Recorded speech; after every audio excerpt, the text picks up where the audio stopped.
त्यांना माहित असेल तर त्यांनी नाव घेऊन सांगावं की 10वा आरोपी आहे, आणि की 10वा आरोपी त्याच्यात कोणी झालेला नाही, जॉबामध्ये आहे. तो 10वा आहे का 11वा आहे मला माहित नाही, पण जॉबात माझ्या मुलाचं नाव नक्की आहे.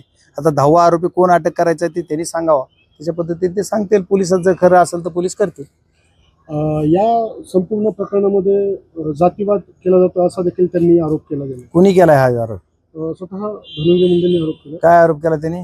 की या प्रकरणात कुठतरी जातीवादाचा रंग दिला जातो. ते स्वतःचा अनुभव सांगत असतील, स्वतःचा अनुभव सांगत असतील, त्याच्यामुळे मला त्याच्यावर जास्त काय बोलायचं नाही. स्वतःचा अनुभव ती सांगत असते. ती जसं वागते तसं दुसरे वागतात असं त्यांना वाटत असतं. त्यांनी पोलीस प्रशासनावर देखील दबाव असल्याचा आरोप केला.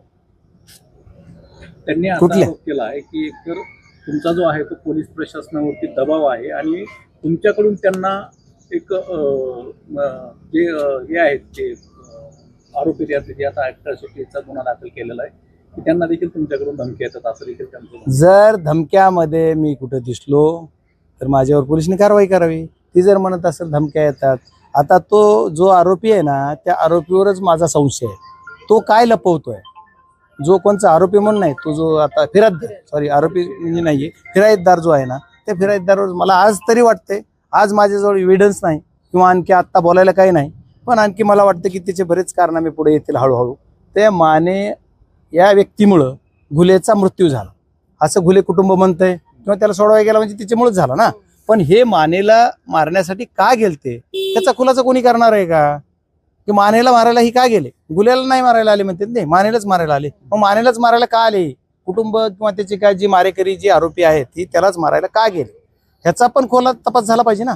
आणि राहिला विषय की आता जी काही कुठला ह्यानी असं केलं त्यांनी तसं केलं ते म्हणणं राजकीय मंडळीचं, त्याच्यावर मला जास्त भाष्य करायचं नाहीये. पण माझा मुलगा जर आरोपी असेल तर त्यांनी तपास चालू आहे त्यांचा. तपासात आरोपी असेल तर त्याला करतील आरोपी, काय करायचं ते ठरवतील. ही स्टोरी फक्त कुठंतरी रिपीट करायची आणि अशीच घटना घडली मग अशीच घटना घडवायची, ही मिरर कॉपी करायचा प्रयत्न आहे. कॉपी टू मिरर असं. वातावरण शांत होईल असं काही लोकांना वाटलं होतं आणि त्यानंतर 22 खून झालेत आणि स्वतः धनंजय मुंडे यांना देखील टार्गेट केलं गेलं असं ते देखील म्हणतात. हे बघा, आता मला ह्याच्यावर राजकारणावर बोलायचं आलं. हे राजकारण आहे. आता मी काय म्हणतो, संतोष देशमुखचा खून झाल्यानंतर जी काय प्रक्रिया घडली, जे काय सगळं इन्व्हेस्टिगेशन झालं, इन्व्हेस्टिगेशनच्या नंतर ज्यांचे नाव आले, जी जिथं काय जायची तिथं झाली, तिची केस चालू. या पद्धतीचा प्रकार झाल्याच्या नंतर बी जिल्ह्यामध्ये 22 झाले असं ते म्हणतात. चौकशीत ऐका ना पुढचं माझं पूर्ण होतं, तुम्हाला लई घाई आहे राव. माझं म्हणणं असं आहे की त्या 22 मधले परळीत किती झाले ह्याचं बी उत्तर साहेबांनी द्यायला पाहिजे होता. आज त्यांना साहेब म्हणून सांगतोय मी, तर त्यांनी सांगायला पाहिजे होता, पण नाही सांगितलं. तर त्याच्यात काय पोलीस मग 22 कोण झाले? सरकारमध्ये तुम्ही आहात, तुम्हाला जर पटत नाही सरकारचं तर नाजीरामध्ये बाहेर निघा, सरकारच्या बाजूला निघा ना. तुम्हाला जर पटत नाही सरकारचं, सरकार करत नाही याचा तपास, बीड जिल्हा आमचा बदनामी होती, आम्ही विरोधात, आम्ही तर बोंबलतोच, आमचं मन बरोबर आहे, त्यांचं समर्थन करतो आम्ही. 22 कोण झालेत त्याचा तपास करा. आणि का झालेत? मग तुमचं कार्यक्षम नाहीत का तुमचे मुख्यमंत्री? मग गृह खातं कार्यक्षम नाही का? म्हणजे त्यांनी म्हणतात, मी नाही म्हणलं.